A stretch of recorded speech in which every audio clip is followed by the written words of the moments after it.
Hello and welcome to the next edition of the Hewlett-Packard Enterprise Voice of the Customer podcast series. I'm Dana Gardner, Principal Analyst at Inter Arbor Solutions, your host and moderator for this ongoing discussion on IT innovation and how it's making an impact on people's lives. Our next IT infrastructure thought leadership case study explores how Purdue University has created a strategic IT environment to support dynamic workload requirements. We'll now hear how Purdue extended an R&D support infrastructure to provide a common, increasingly software-defined approach to support myriad types of demands by end users and departments. Here to describe how a public university is moving toward IT as a service, please join me in welcoming Jerry McCartney, Chief Information Officer at Purdue University in Indiana. Welcome, Jerry. Welcome, and thank you, Dana. We're glad to have you here. It's difficult when you're in the business of IT infrastructure. You almost need to predict the future. How do you close the gap between what you think will be demanded of your infrastructure in a few years to what you need to be starting to put in place right now? Well, I think a lot of the job that we do is based on trust and people believing that we can be responsive to situations. And the most effective way to show that right now is to be responding to people's issues today. So if you can do that effectively, then you can present a case that you can take a forward-looking perspective and satisfy what you and they anticipate to be their needs. I don't think you can make forward-looking statements credibly, especially to a somewhat cynical group of users, if you're not able to satisfy today's needs. We refer to that as operational credibility. I don't like the term operational excellence, but are you credible in what you provide? Do people believe you when you speak? Now, we hear an awful lot about digital disruption in other industries. We see big examples of it in taxis, for example, or hospitality. Is there digital disruption going on university campuses as well, and how would you describe that? Yes, so a university you can think of as consisting of three main lines of business, two of which are our core activities of teaching students, educating students, and then producing new knowledge or doing research. And then the third is the business of running that business, and how do you do that? And very large infrastructure is built up around that third leg for a variety of reasons. But if we look at the first two, research in particular, which is where we started, around for some time now has been this concept of the third leg of science. It used to be just experimentation and theory creation. So you'd create a theory, then you do an experiment with some test tubes or something like this, or grow a crop in a field. Then you'd refine your theory, and you'd continue in that kind of dyadic mode of just going backwards and forwards. And that was all right until we started wanting to crash lorries into walls or to fly a probe into the sun. And you don't get to do that 1,000 times because you can't afford it, or it's too big or too small. And simulation has now become what we refer to as the third leg of science. Fully 35% or slightly more than that of our actual research now uses high-performance computing to, at least in some key parts of it, produce results that then shape the theory formulation and the actual experimentation, which obviously still goes on. Around teaching, we've seen for-profit universities, we've seen MOOCs more recently. There is this strong sense that the current mode of instructional delivery cannot stay the same as it's been for the last hundreds of years, and that it's ripe for reform. And indeed, my boss at Purdue, Mitch Daniels, would be a clear and vibrant voice in that debate himself. And our job there is, to go back to my earlier comments, to be able to provide credible alternatives, credible solutions to ideas as they emerge. I would say we still haven't figured out that collectively as an industry, but that's something that is in the forefront of a lot of people's minds. Suffice to say that information technology will play a major role in that, whatever it is. Yes, I think it's hard to imagine a solution that isn't actually completely dependent upon information technology for at least its delivery, and maybe for more than that. So high-performance computing as a bedrock to the simulations needed in modern research Has that provided you with a good stepping stone toward more cloud-based, distributed computing-based, fabric, and ultimately composable infrastructure-based infrastructure? Yeah, indeed it has. I can go back maybe 7 or 8 years at our place, and we had approaching 70 data centers on our campus. And by a data center, I mean a room with at least a 200 amp supply and at least 30 tons of additional cooling. Not just a room that happens to have some computers in it. I couldn't possibly count how many of them there are. In the long throw here, the long game is that we probably won't have much hardware on our campus at some point from now. Right now, our principal requirement is around research computing because we have to put the storage close to the compute. That's just a requirement of the technology. Anything else, and in fact, many of our administrative services right now are provided by cloud providers already. Our users are completely oblivious to that, but we have no on-premises solution at all. And we're doing travel, expense reimbursement, variety of kind of back office things, not on our campus at all. That trend is going to continue. I think, and the forcing function there is that I cannot spend enough on security to protect all the assets I have. So rather than spend even more on security and fail to provide that completely secure environment, it's better to go to somebody who can provide that environment.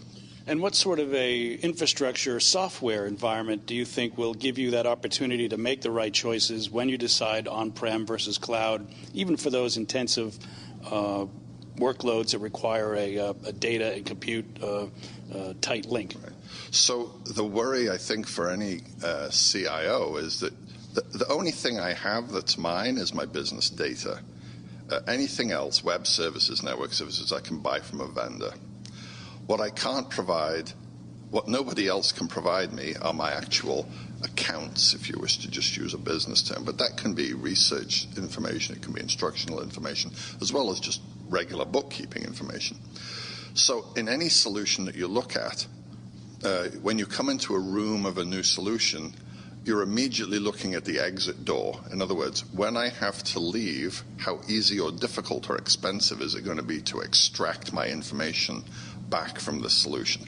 I think that drives a huge part of any consideration. So whether it's cloud or on-prem, whether it's proprietary or open code solution, when this product dies or the company goes bust or we lose interest in it or whatever, how easy, expensive, difficult is it for me to extract my business data back from that environment? Because I'm going to need to do that. And what, at this juncture, meets that requirement in your mind? We've heard a lot recently about container technology, standards for open source platforms, industry-accepted norms for cloud platforms. What do you think reduces your risk at this point?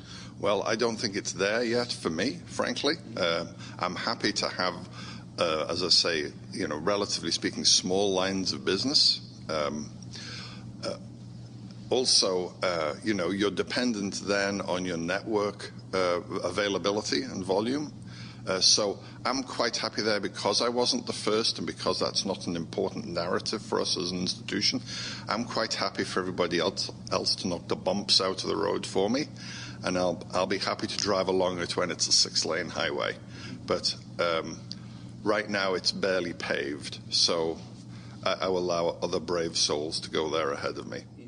So you mentioned early on in our discussion the word cynical. Tell me a little bit about the unique requirements in a campus, a university environment, where you need to provide a common, maybe centrally managed approach to IT for costs and security and manageability, but also cede to the unique concerns and requirements of individual stakeholders. Well, universities are, as they should be, full of self-consciously very smart people who are all convinced they could do a job, any particular job, better than the incumbent is doing it. Having said that, they have very little interest, the vast bulk of them, in anything to do with infrastructure. So the way this plays out is we provide, the central IT group provides the core base services, the network, the wireless services, base storage, base compute, things like that. And you move to the edge the things that make a difference at the edge. In other words, if you've got a unique electrical device that you want to plug in to a socket in the wall because you're in paleontology or cell biology or organic chemistry, that's fine. You don't need your own electricity generating plant to do that. I can provide you with the electricity. You just need the cute device that you've got the only one of on campus, and you can do your business and everybody's happy. And whatever the IT equivalent of that is, I want to be the energy supplier, and then you've got your device at the edge that makes a difference for you, and you don't have to worry about, is the electricity working? It's just there. I go back to that phrase I like, operational credibility. Are we genuinely surprised when the service doesn't work? That's what credibility means. Mm-hmm. So that really, to me, starts to mean IT as a service, not just electricity or compute, storage. It's really the function of IT. Is that in line with your thinking? And how would you best describe IT as a service? I think that's exactly right, Dana. So there's two components to this. There's an operational component, which is, are you a credible provider of whatever the institution decides the services are that it needs? Lighting, air conditioning, what are the IT equivalents of that? They just work, they work at reasonable cost, all good. That's the operational component. The difference around IT, as opposed to other infrastructure components, is IT has itself the capability to transform entire processes. That's not true of other infrastructure things. So I can take an IT process and completely re-engineer something that's important to me using advantages that the technology gives me. For example, I might be concerned about student performance in particular programs. I can use geolocation data about their movement. I can use network activity. I can use a variety of other resources available to me to actually help in the guidance of those students and what's good behavior and what's helpful behavior to an outcome that they want. You can't do that with an air conditioning system.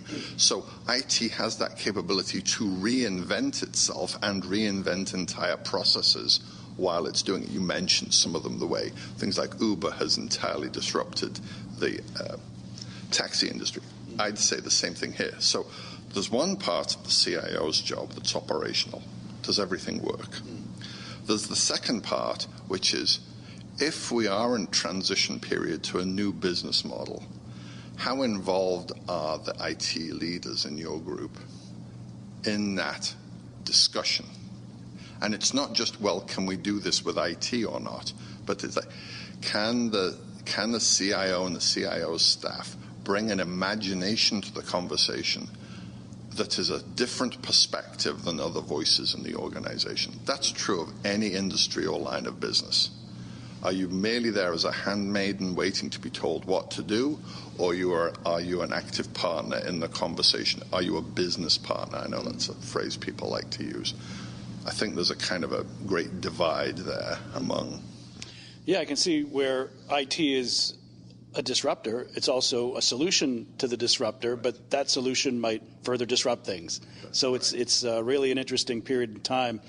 Tell me a little bit more about this concept of student retention using new technologies, geolocation, for example, as well as big data, which has become more available at a much lower cost. You might even think of analytics as a service as another component of IT as a service.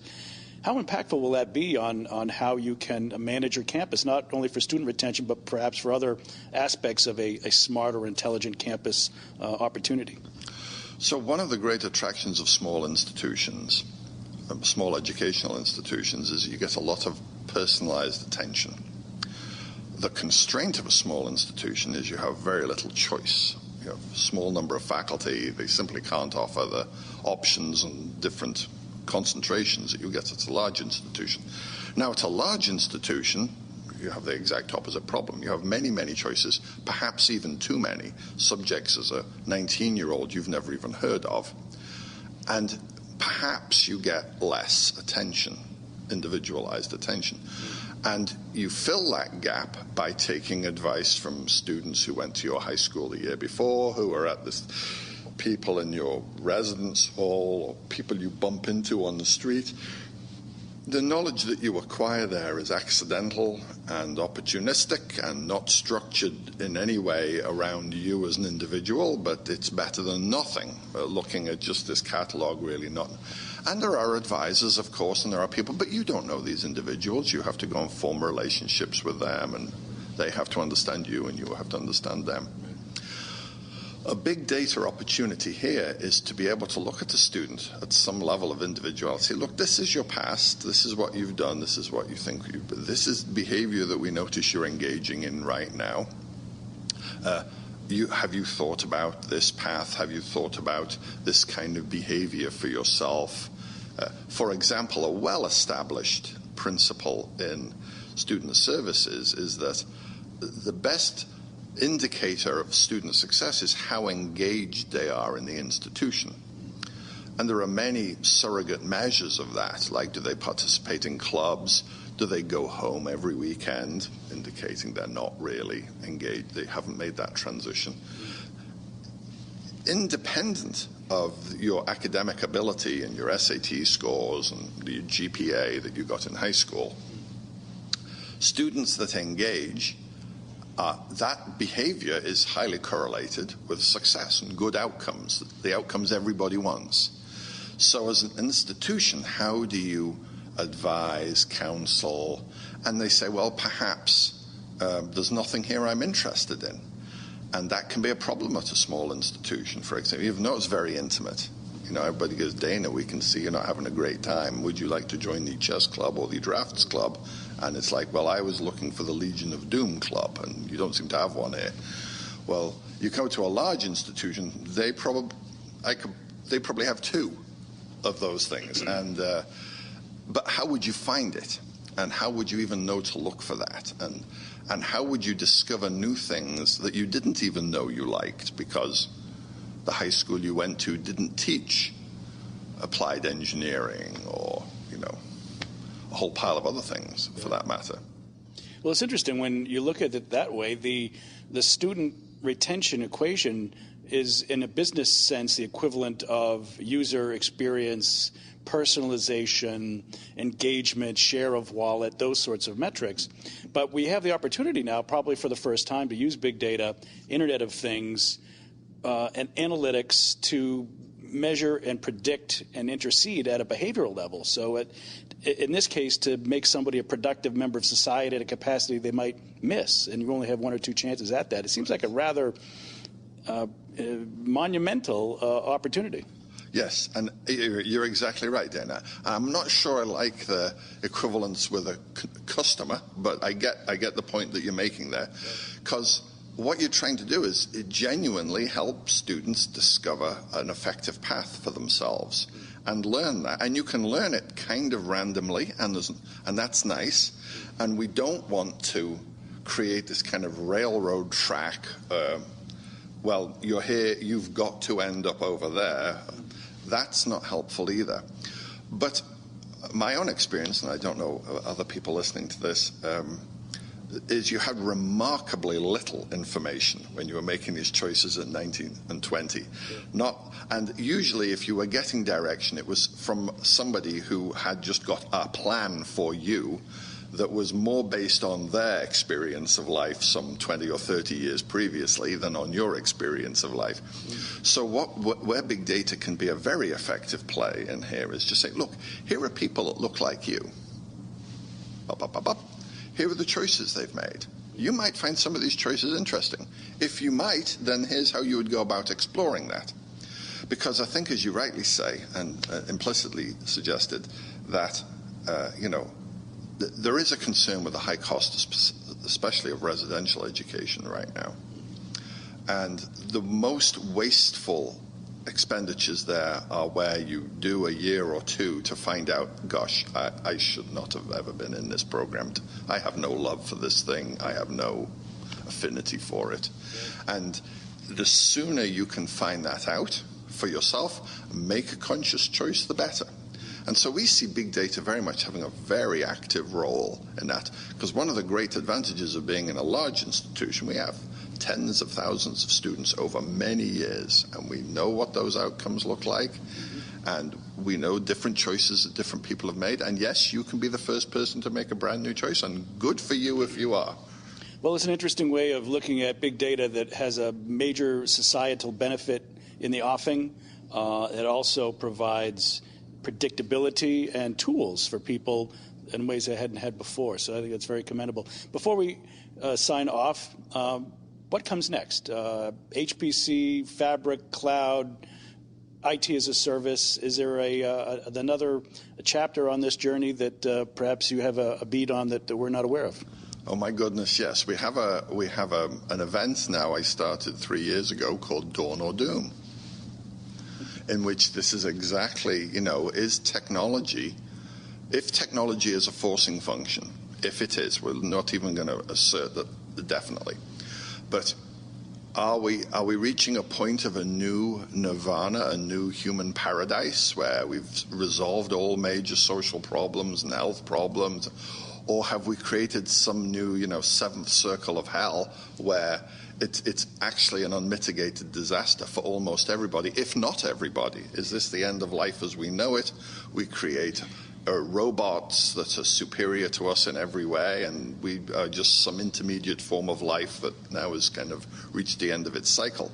And what's interesting about this event that we have, it's an annual event, free and open. Anybody who wants to come is very welcome to attend. You can Google Dawn or Doom, Purdue, is we look at it from all different perspectives.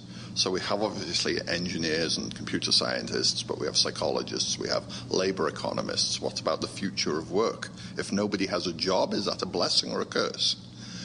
Psychologists, philosophers, what does it mean? What does artificial intelligence mean? What does a self-conscious machine mean to us? Currently, of course, we have things like food security we worry about. The Zika virus, are we spawning a whole new set of viruses we have no cure to? Have we reached the end of the effectiveness of antibiotics or not? These are all incredibly interesting questions that I would think any intelligent person would want to at least probe around, and we've had some significant success with that. When is the next Dawn or Doom event, and where will it be? It'll be in West Lafayette, Indiana. It'll be on October the 3rd and 4th. We have a number of external high-profile keynote speakers, and then we have a passel of Purdue faculty, so you will find something there to entertain even the most, what's the word I want? The most arcane of interests. Well, very good. I'm afraid we'll have to leave it there. We've been learning about how Purdue University has created a strategic IT environment to support dynamic workload requirements. And we've also heard how Purdue is providing a common fabric for IT as a service to support such worthy goals as student retention analysis using big data and the Internet of Things technologies.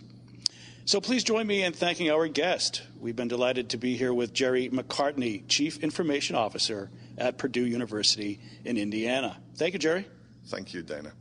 And I'd also like to thank our audience as well for joining us for this Hewlett-Packard Enterprise Voice of the Customer podcast. I'm Dana Gardner, Principal Analyst at Inter Arbor Solutions, your host for this ongoing series of HPE-sponsored discussions. Thanks again for listening, and do come back next time.